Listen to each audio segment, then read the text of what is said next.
Bom, e agora nós vamos conversar aqui no Jornal da Rede Alesp com o deputado Vinícius Camarinha, do PSB.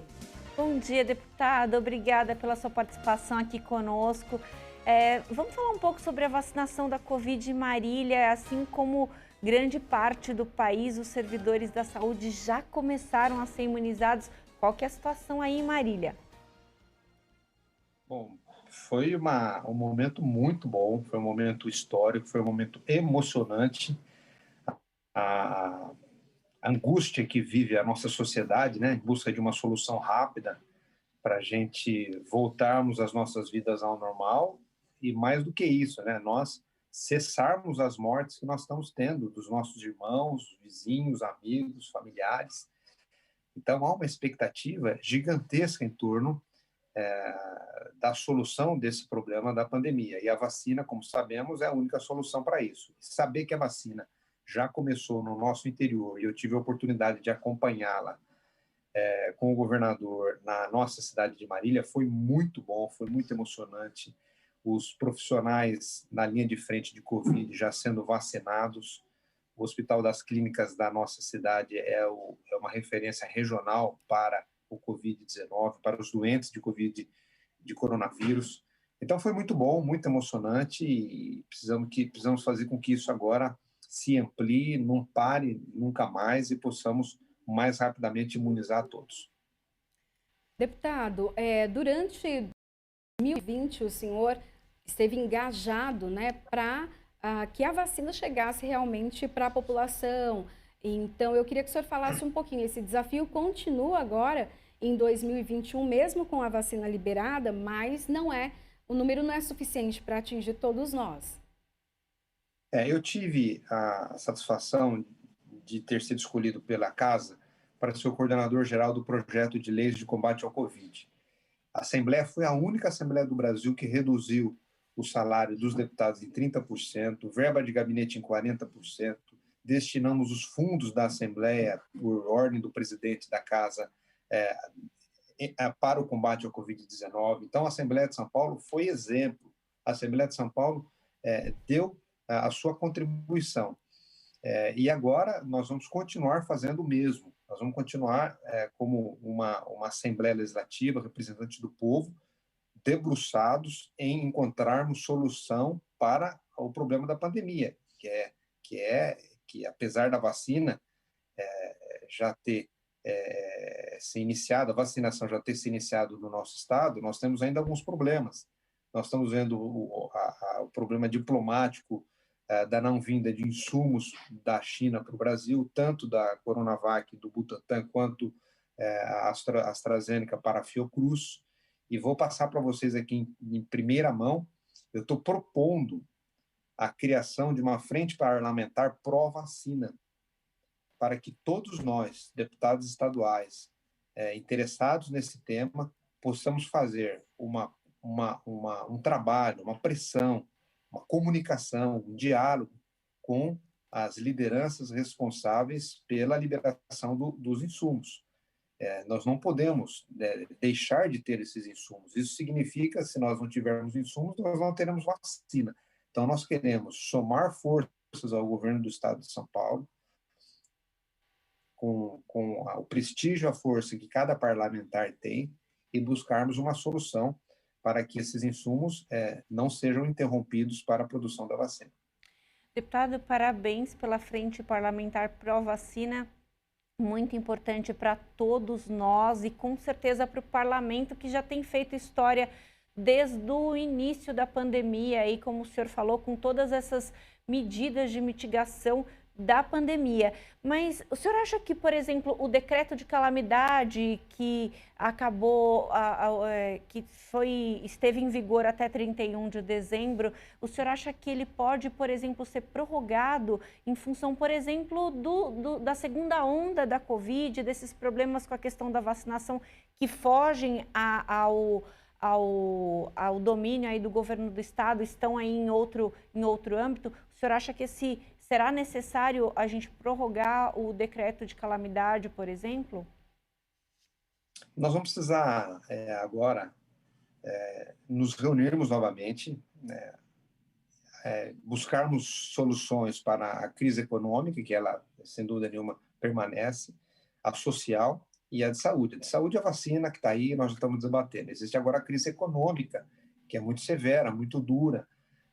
A pandemia, essa segunda onda, infelizmente, os indicadores são negativos, né? Ela parece que é mais forte do que a primeira crise que nós tivemos no começo do ano.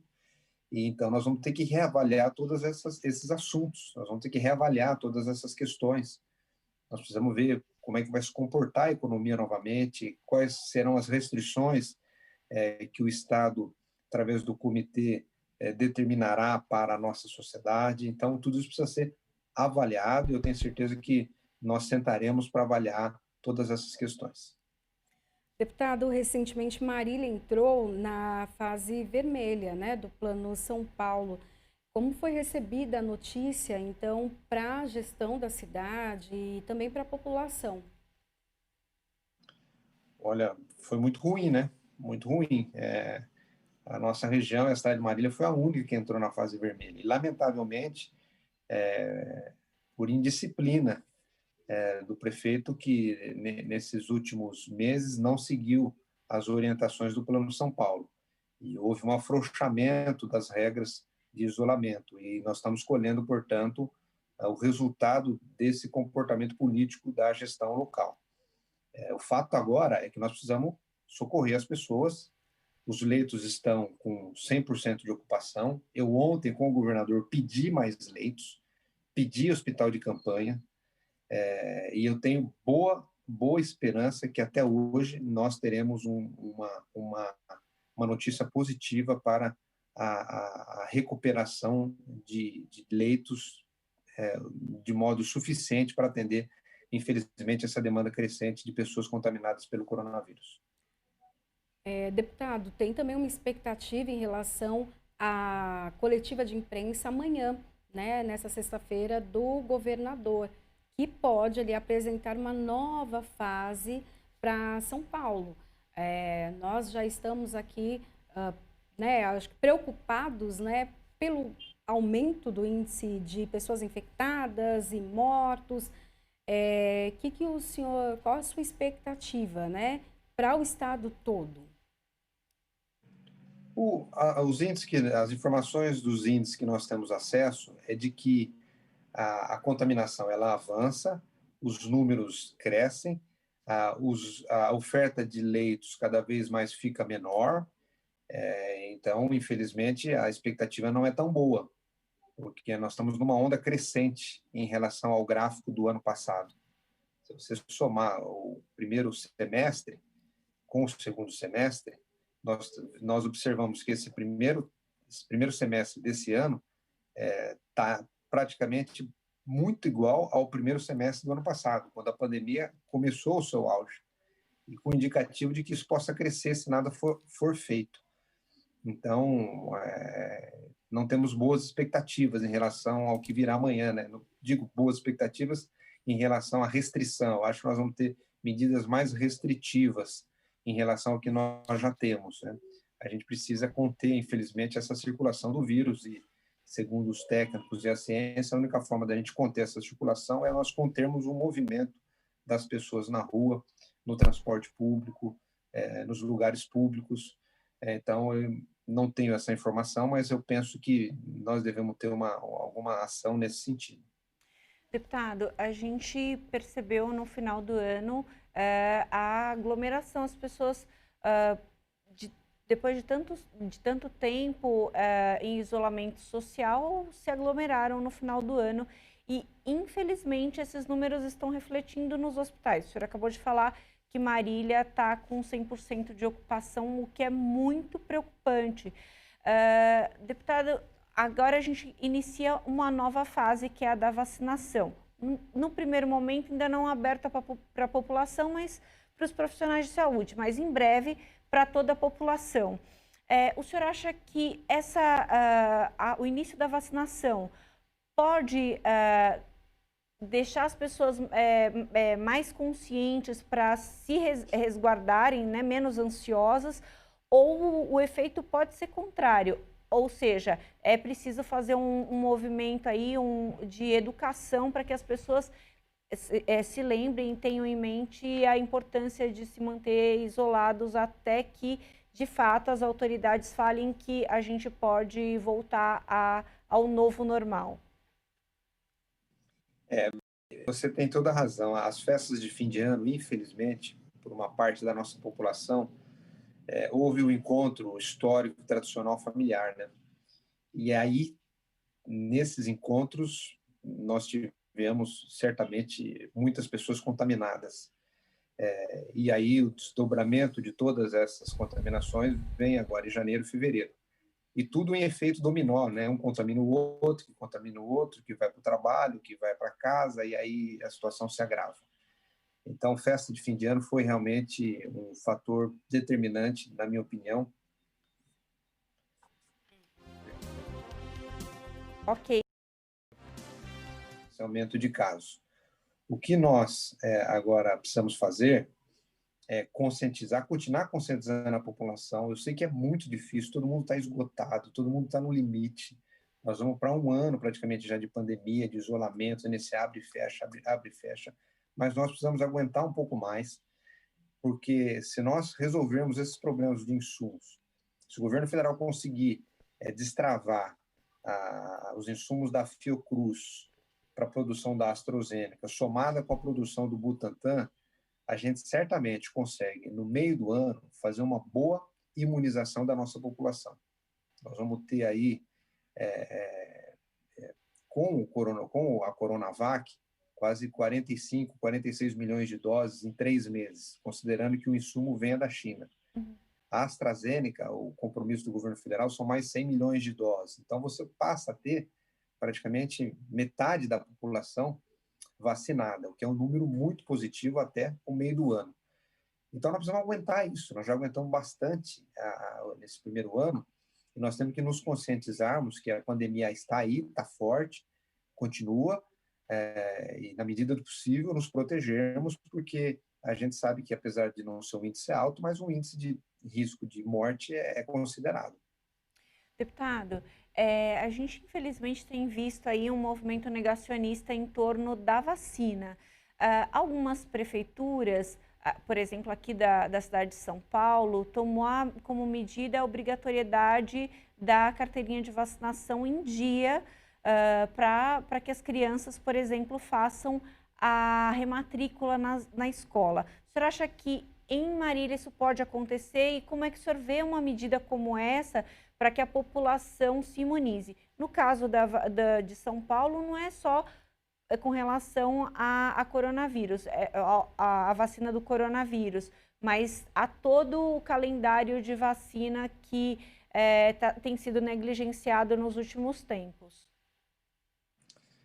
Primeiro, é um absurdo o negacionismo da vacina, né? A vacina é humana, a vacina é solidária, a vacina salva vidas. A vacina é uma descoberta de 200 anos que deu à nossa sociedade uma tranquilidade em relação a diversas pandemias e vírus e tantas doenças que nós tivemos. E está comprovado pela Anvisa, né, que fez a avaliação emergencial, está comprovado pelos testes que foram realizados aqui no Brasil, que as vacinas que estão em curso no mundo são seguras. É um absurdo a quantidade de fake news que a gente vê por aí, de imagens que a vacina deixa a pessoa com sequelas. Isso não tem nada a ver, não tem nenhuma comprovação científica, ao contrário. Todos os estudos científicos, apesar de um curto espaço de tempo, são da segurança da vacina. Ninguém teve nenhum problema. Então, o custo-benefício da vacina é muito melhor do que não tomar. É muito melhor nós tomarmos a vacina do que não tomarmos. Isso está comprovado. Então, o apelo que a gente faz para a sociedade é que nós fiquemos atentos às informações oficiais. WhatsApp, fake news, isso aí a gente precisa tomar muito cuidado. As pessoas acabam caindo nisso. Então, muito importante a população se conscientizar que é importante todos vacinarmos. A vacina não é só para mim, não é só para você, é para todos. Ela vai funcionar dessa maneira. E agora, o comportamento de cada prefeitura, a gente pede o bom senso, na minha opinião. O bom senso. o bom senso de conscientizar a população da necessidade de vacinarmos. Ninguém quer aqui prender quem não vai vacinar, quem não deseja vacinar. Nós vivemos um país livre, mas existe um interesse coletivo de que a necessidade de vacinar a população com segurança e eficácia. E essa comunicação das prefeituras é importante, cabe aos prefeitos ter o bom senso de encaminhar a vacina para a população da melhor maneira possível. Deputado, há como fiscalizar também essa vacinação, levando em consideração que há ali um grupo prioritário e que nós não temos vacina suficiente até para cobrir todo esse grupo prioritário. Se eu não me engano, tem vacina para 1/3 dos agentes de saúde que tem aqui no Brasil. A gente já teve notícias em Manaus, né, que empresários, filhos de empresários, acabaram recebendo a vacina e que nem fazem parte do grupo de risco, não são profissionais da saúde. Como é possível, então, fiscalizar isso? O papel do legislativo também entra nessa função? Claro, a Constituição é clara nas funções do parlamentar, como um dos principais itens é a fiscalização, fiscalizar as ações do governo, fiscalizar as ações de políticas públicas. Então, a vacina é uma política pública e nós vamos ficar atentos. Eu até ontem, numa reunião com o vice-governador, passei essa preocupação, né, de como é que vai ser feita a fiscalização, porque as vacinas chegam nos municípios, a gente acredita na boa-fé da grande maioria dos servidores da saúde, mas nós precisamos ter controle. E foi-me assegurado que cada pessoa vacinada será anotada num cadastro digital, num cadastro virtual, referente àquela ampola que foi aplicada nessa pessoa. Então, isso já é uma segurança. O ideal seria se nós tivéssemos código de barra na ampola, rastreamento de tudo isso, mas como nós estamos numa situação emergencial, nós compreendemos que não é possível fazer tudo isso rapidamente. Mas eu tenho confiança no bom senso de todos os profissionais, e esse cadastro virtual pode ser um mecanismo também de segurança. E a prioridade dentro da prioridade, quem está na linha de frente, quem está fazendo todo o trabalho de combate ao Covid. Uma coisa importante, que se nós tivéssemos o planejamento da Fiocruz em dia, nós teríamos um suporte também a mais, né? Seriam as 2 milhões de doses que poderiam já estar aqui em parceria lá com o Instituto da Índia, que não veio, e acabou que o Instituto Butantan, corretamente, solidariamente com todos os brasileiros, fornecendo as quase 6 milhões de doses para todo o Brasil. São Paulo ficou com 1 milhão, se não me engano, 1.300.000 doses para ser divididas para os profissionais de saúde. Então, nós tínhamos que ter, do Ministério da Saúde, um engajamento maior para outras vacinas se somar à produção do Instituto Butantan. Aí nós estaríamos numa posição mais confortável, podendo vacinar outros grupos também. Muito importante a informação, desculpa, Priscila, a informação que o senhor deu agora para a gente, deputado, sobre esse catalogar aí, digamos assim, dessas pessoas que forem sendo vacinadas no sistema, porque a gente falou agora há pouco sobre o vacinômetro do governo do estado de São Paulo, então para que as pessoas saibam, tenham certeza de que aquele número foi checado, né? Tem digamos assim, um rastreio deste número. Então, essa informação é muito importante para que a gente veja o quanto a vacina está sendo, a população está com a cobertura da vacina, né? A gente sabe, a gente tem entrevistado o pessoal, os profissionais do Centro de Contingenciamento de São Paulo, e esses profissionais buscam de 75% a 80% de cobertura da população. Então, saber desses números de uma maneira mais real é muito importante. Bom, eu quero agradecer. Correto, isso aí. Essa foi uma preocupação nossa na reunião ontem. Pode continuar, deputado. Foi uma preocupação e passei para vocês aqui uma informação nova, que eu estou propondo aqui a criação dessa frente pró-vacina, justamente para a gente envolver o Parlamento do Estado de São Paulo na busca de solução. para que os insumos cheguem para o Butantan, também para a Fiocruz, e somarmos força ao governo do estado para que nós possamos garantir a vacina para todos o mais rápido possível. Bom, deputado, eu quero agradecer então a participação do senhor hoje aqui no Jornal da Rede Alesp. Nós conversamos com o deputado Vinícius Camarinha, do PSB. Obrigada, deputado. Obrigada, muito obrigado, bom dia. Parabéns pelo trabalho de vocês. Um grande abraço. Obrigada e parabéns pela frente parlamentar.